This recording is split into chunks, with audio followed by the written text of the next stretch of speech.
ವೀಕ್ಷಕರೇ ಎಲ್ಲರಿಗೂ ನಮಸ್ಕಾರ. Welcome back to Drishtikon channel.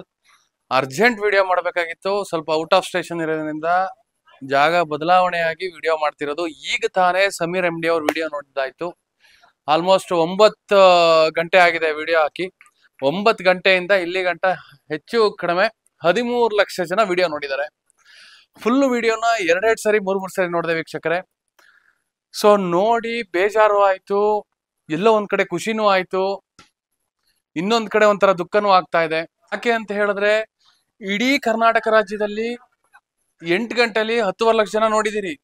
ಎಲ್ಲಾ ಮೀಡಿಯಾದಲ್ಲೂ ಬರ್ತಾ ಇದೆ, ಯೂಟ್ಯೂಬ್ ಮೀಡಿಯಾದಲ್ಲಿ. ಬೇರೆ ಔಟ್ ಆಫ್ ಸ್ಟೇಟ್ ಅಲ್ಲಿ ಡಿಸ್ಕಷನ್ ಆಗ್ತಾ ಇದೆ, ಕೇರಳದಲ್ಲಿ ಆಗ್ತಾ ಇದೆ, ತಮಿಳ್ನಾಡಲ್ಲಿ ಆಗ್ತಾ ಇದೆ, ಟೈಮ್ಸ್ ನೌ ನ್ಯೂಸ್ ಅಲ್ಲಿ ಆಗ್ತಾ ಇದೆ, ಇಂಗ್ಲಿಷ್ ಮೀಡಿಯಾದಲ್ಲಿ ಆಗ್ತಾ ಇದೆ, ನ್ಯೂಸ್ ನೌ ಯಾವ್ದೋ ಒಂದು ಚಾನಲ್ ಇದೆ ಅದರಲ್ಲೂ ಕೂಡ ಆಗ್ತಾ ಇದೆ. ಆದ್ರೆ ನಮ್ಮ ಲೋಕಲ್ ಚಾನಲ್ಗಳು ಯಾವ್ದಿದೆ, TV9 ಆಗ್ಲಿ, ಪಬ್ಲಿಕ್ ನ್ಯೂಸ್ ಆಗ್ಲಿ, ರಾರ್ ಕನ್ನಡ ಆಗ್ಲಿ, ಇನ್ ಎಲ್ಲ ಎಕ್ಸ್ಟ್ರಾ ಚಾನಲ್ಗಳು ಏನಿದೆ, XYZ ಎಲ್ಲಾ ಚಾನಲ್ಗಳು ಕೂಡ ಇದೊಂದು ನ್ಯೂಸ್ ಮಾತ್ರ ಎಲ್ಲೂ ಕೂಡ ಬರ್ತಾ ಇಲ್ಲ. ಅದೇ ದರ್ಶನ್ ರೇಣುಕಾಚಾರ್ಯ ನ್ಯೂಸ್ ನ ಯಾವ ತರ ಎಳೆದಾಡಿದ್ರಿ? ಯಾರೋ ಒಬ್ಳು ಇರೋಳಿಗೆ ಏನೋ ಅಸಭ್ಯವಾಗಿ ಮೆಸೇಜ್ ಮಾಡಿರೋದಕ್ಕೆ ವರ್ಷಾನ್ಗಟ್ಲೆ ಹೇಳ್ಕೊಂಡು ಅವನನ್ನ ಕರ್ಕೊಂಡೋಗಿ ಜೈಲ್ಗೆ ಹಾಕಿ ಮಾತಾಡಿ, ಅವನ್ನ ಕೋರ್ಟ್ಗೆ ಬರುವಾಗ ಏನೋ ಇದು ಮಾಡೋವಂಗೆ, ಏನೋ ಕೊಲೆ ಆಗಿರೋವಂಗೆ ಮಾತಾಡ್ಸಿ. ಆದ್ರೆ ಈಗ ದುರಂತ ನಡೆದಿರೋದು ಖಚಿತವಾಗಿದೆ, ಯಾರು ಮಾಡಿದ್ದಾರೆ ಅನ್ನೋದು ಗೊತ್ತಾಗ್ತಾ ಇದೆ, ಸಾಕ್ಷಿನೂ ಸಮೇತ ವ್ಯಕ್ತಿ ಬಂದು ಒಪ್ಕೊಳ್ತಾ ಇದ್ದಾನೆ. ಇಷ್ಟೆಲ್ಲ ಆಗಿದ್ರು ಕೂಡ ಇದನ್ ಮಾತ್ರ ಯಾರು ಮಾತಾಡ್ತಾ ಇಲ್ಲ. ಎಂತ ವಿಪರ್ಯಾಸದಲ್ಲಿದ್ದೀವಿ, ಯಾವ ನ್ಯಾಯದಲ್ಲಿದ್ದೀವಿ, ನೀವೇ ಯೋಚನೆ ಮಾಡಿ ಒಂದ್ಸರಿ. ನಾನು ಆಕ್ಚುಲಿ ನಮ್ ಚೇಂಬರ್ ಅಲ್ಲಿ ಮಾತಾಡ್ಬೇಕು ಅಂತ ಅನ್ಕೊಂಡಿದ್ದೆ, ಇದನ್ನ ಹೊರಗಡೆ ಬಂದಿರೋದ್ರಿಂದ ಟೈಮು ಸಿಗ್ಲಿಲ್ಲ. ನಾನು ಈಗ ನೋಡ್ದೆ ನಾನು ವಿಡಿಯೋನ.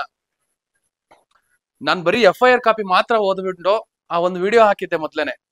ಅಷ್ಟು ಡಿಸ್ಕ್ರಿಪ್ಷನ್ ಇರ್ಲಿಲ್ಲ ಅದ್ರಲ್ಲಿ. ಸಮೀರ್ MD ಹೇಳಿರೋದ್ ನೋಡ್ತಾ ಹೋದ್ರೆ ಯಾವ ಲೆವೆಲ್ ಇದೆ ಅಂತ ಹೇಳಿದ್ರೆ, ಇನ್ನೂ ಒಂದು ಹೇಳ್ತೀನಿ, ಅವರು ಕೂಡ ಹೇಳಿದ್ದಾರೆ ಈ ವಿಚಾರದಲ್ಲಂತವೇ, ನಾನ್ ಹಿಂದೂ, ನೀನ್ ಮುಸ್ಲಿಮು, ಈಗ ತಾನೇ ದೇವಸ್ಥಾನಕ್ಕೆ ಹೋಗಿ ಬಂದಿದ್ದೀನಿ, ಹಿಂದೂ ಮುಸ್ಲಿಮು ಈ ತರ ಆಟಗಳನ್ನಂತೂ ತೆಗಿಯಕ್ ಹೋಗ್ಬೇಡಿ. ಎಲ್ಲರಿಗೂ ಜಯ ಬೇಕು, ಎಲ್ಲರೂ ಗೆಲ್ಬೇಕು, ನ್ಯಾಯ ಮಾತ್ರ ಗೆಲ್ಬೇಕು. ದಯವಿಟ್ಟು ಇದನ್ನ ಮಾತ್ರ ಯೋಚನೆ ಮಾಡಿ. ಇನ್ನೊಂದು ವಿಚಾರ ಹೇಳ್ತೀನಿ ಕೇಳಿ ವೀಕ್ಷಕರೇ. ಸಮೀರ್ MD ಅವರು ಕಮೆಂಟ್ ಬಾಕ್ಸ್ ಅಲ್ಲಿ ಒಂದು ಲಿಂಕ್ ನ ಹಾಕಿದ್ದಾರೆ. ಪ್ರತಿಯೊಬ್ರು ಕೂಡ ಯಾರು ನೋಡಿದಿರಿ, ಈಗ ಆಲ್ಮೋಸ್ಟ್ 12 ಲಕ್ಷನೋ 16 ಲಕ್ಷನೋ ನೋಡ್ದಂಗಾಗಿದೆ. ಯಾರ್ಯಾರು ನೋಡಿದಿರಿ ಆ ಲಿಂಕ್ ಒಳಕ್ ಹೋಗಿ ಡಿಸ್ಕ್ರಿಪ್ಷನ್ ಓದಿ ಆ ಒಂದು ಕ್ವಶನ್ಸ್ ಗಳನ್ನ ಕೊಟ್ಟಿದ್ದಾರೆ, ಬಯೋಡಾಟಾನ ಕೇಳಿದ್ದಾರೆ. ಅಷ್ಟು ಪೂರ್ತಿ ಅಥೆಂಟಿಕ್ ಆಗುತ್ತೆ. ಪೂರ್ತಿ ಅಪ್ಲಿಕೇಶನ್ ನ ಫಿಲ್ ಮಾಡಿ ಅಕ್ಸೆಪ್ಟ್ ಮಾಡಿ. ಏನಾಗುತ್ತೆ ಅಂತ ಹೇಳಿದ್ರೆ, ಎಷ್ಟು ಜನ ಸಪೋರ್ಟಿವ್ ಆಗಿದ್ದೀವಿ, ಅಥೆಂಟಿಕ್ ಆಗಿ ಸಪೋರ್ಟಿವ್ ಆದಂಗ ಆಗುತ್ತದು. ದಯವಿಟ್ಟು ಅದನ್ನ ಮರಿಬೇಡಿ. ಯಾರ್ಯಾರು ನೋಡ್ತಾ ಇದೀರಿ, ಇನ್ ಮುಂದೆ ಯಾರು ನೋಡ್ತೀರಿ ಅವರೆಲ್ಲರೂ ಕೂಡ ಮರಿಬೇಡಿ ಅದನ್ನ. ಆಮೇಲೆ ಇನ್ ಶಾರ್ಟ್ಲಿ ಆ ವಿಡಿಯೋ ಡಿಲೀಟ್ ಆಗುತ್ತೆ, ಶಾರ್ಟ್ಲಿ ಡಿಲೀಟ್ ಆಗ್ಬಿಡುತ್ತೆ ಅದು. ಯಾಕೆಂದ್ರೆ ಡೈರೆಕ್ಟ್ ನೇಮ್ ತಗೊಂಡಿದ್ದಾರೆ. ವೀರೇಂದ್ರ ಹೆಗಡೆ ಅವ್ರ ತಮ್ಮಂದು, ಯಾರು ಹರ್ಷೇಂದ್ರ ಜೈನ್ ಅವ್ರ ತಮ್ಮಂದು, ಆಮೇಲೆ ಅವ್ರ ರೈಟ್ ಹ್ಯಾಂಡ್ ಯಾರಿದ್ದಾನೆ ಅವಂದು, ಎಲ್ಲಾರ್ದು ಡೈರೆಕ್ಟ್ ನೇಮ್ ತಗೊಂಡಿರೋದು. ಡೈರೆಕ್ಟ್ ನೇಮ್ ಇವ್ರು ತಗೊಂಡಿರೋದಲ್ಲ, ಆ ಒಂದು ಯಾರು ಸಾಕ್ಷಿ ಅಂತ ಬಂದಿದ್ದಾನಲ್ಲ ಅವನು ಕೋರ್ಟ್ ಅಲ್ಲಿ ತಲುಪಿಸಿರೋದನ್ನ ತಗೊಂಡಿರೋದು. ಸಮೀರ್ ಏನ್ ತಗೊಂಡಿಲ್ಲ ಅದನ್ನ. ಏನ್ ಸಾಕ್ಷಿ ಅಂತ ಇವಾಗ ಹೋಗಿ ಒಪ್ಕೊಳ್ತಾ ಇದಾರೆ, ಅವರು ಹೋಗಿ ತಗೊಂಡಿರೋದಕ್ಕೋಸ್ಕರ ಸಮೀರ್ ಅವರು ಈ ಒಂದು ಪಿಕ್ಚರ್ ನ ಪೂರ್ತಿ ಪ್ಲಾನ್ ಮಾಡಿಕೊಟ್ಟಿರೋದು. ಅದು ಬಿಟ್ರೆ ಇನ್ನೇನಿಲ್ಲ, ಅಥವಾ ಅಸಂಪ್ಷನ್ ಅಲ್ಲ. ಏನು ಇಷ್ಟ ದಿನ ಕೋರ್ಟ್ ಅಲ್ಲಿ ಆಯ್ತು, ಈ ವಾರದ ಏನು ಬೆಳವಣಿಗೆ ಇದೆ ಆ ಬೆಳವಣಿಗೆನ ವಿಡಿಯೋ ಮುಖಾಂತರ ಕೊಟ್ಟಿದ್ದಾರೆ ಅಷ್ಟೇ.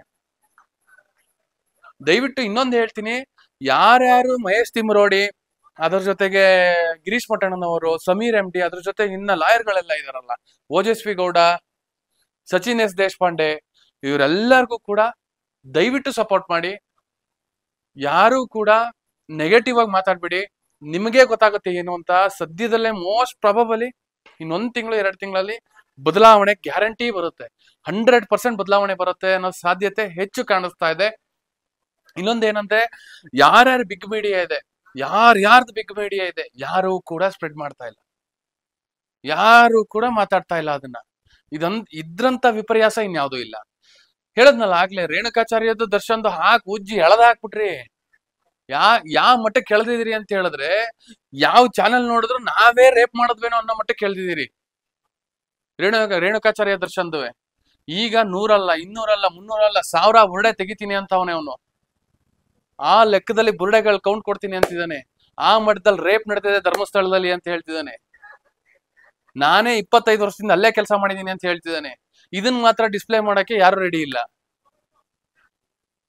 ಇದಕ್ಕೆ ಏನ್ ಹೇಳ್ತೀರಿ ಯೋಚನೆ ಮಾಡಿ. ದಯವಿಟ್ಟು ಸಮೀರ್ ಹಾಕಿರೋ ಒಂದು ಲಿಂಕ್ ನ ಓಪನ್ ಮಾಡಿ, ಅದಕ್ಕೋಸ್ಕರ ಅದನ್ನ ಹೇಳಕ್ಕೋಸ್ಕರ ಈ ವಿಡಿಯೋ ಮಾಡ್ತಿರೋದು. ಆ ಲಿಂಕ್ ಓಪನ್ ಮಾಡಿ ಡಿಸ್ಕ್ರಿಪ್ಷನ್ ಬಾಕ್ಸ್ ನ ಪೂರ್ತಿ ಕಂಪ್ಲೀಟ್ ಮಾಡಿ ಅಕ್ಸೆಪ್ಟ್ ಕೊಡಿ. ನಿಮ್ಗೆ ಏನ್ ಅನ್ಸುತ್ತೆ ಅದನ್ನ ಕಮೆಂಟ್ ಬಾಕ್ಸ್ ಅಲ್ಲಿ ಕಮೆಂಟ್ ಹಾಕಿ. ಆದಷ್ಟು ಜಯ ಸಿಗ್ಬೇಕು ನಮ್ಗೆ, ಬೇಗ ಎಷ್ಟಾಗುತ್ತೆ ಅಷ್ಟು ಬೇಗ ಸಿಗ್ಬೇಕು. ಥ್ಯಾಂಕ್ ಯು, ವಂದನೆಗಳು.